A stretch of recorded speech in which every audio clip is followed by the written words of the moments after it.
Here we got a General Electric profile dryer. I'm making this video just to show everybody how to get this one apart. I had a lot of issues with this one until I figured out the correct way to take this one apart. This model for this one here is a DPVH880EJMG. And this is very tricky to get apart. But I'm sure you've all noticed there's no screws in the back. And no clips to be found. And there's two screws located down here on the bottom for the front.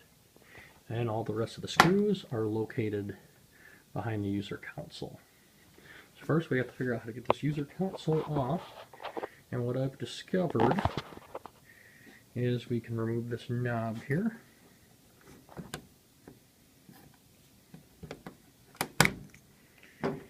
And after removing this knob, there's a screw located here. This is the key to getting this one apart.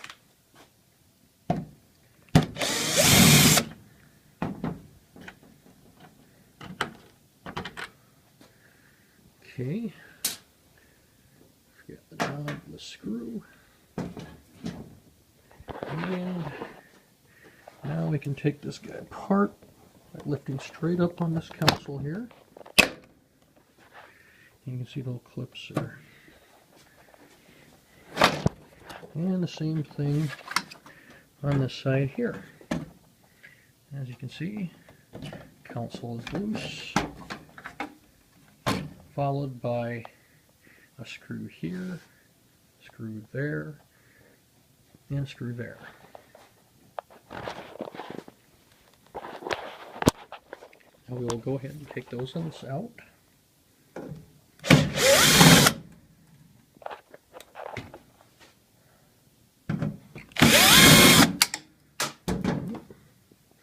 Drop the screw.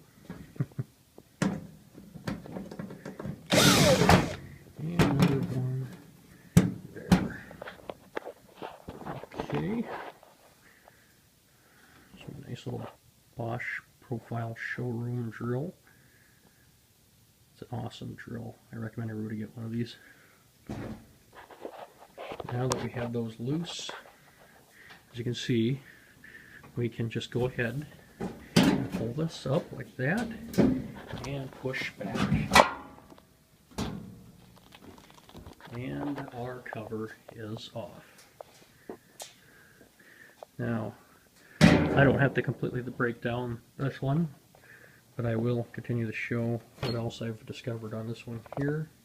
You got a screw there, and a screw over on this side, and two located on the bottom.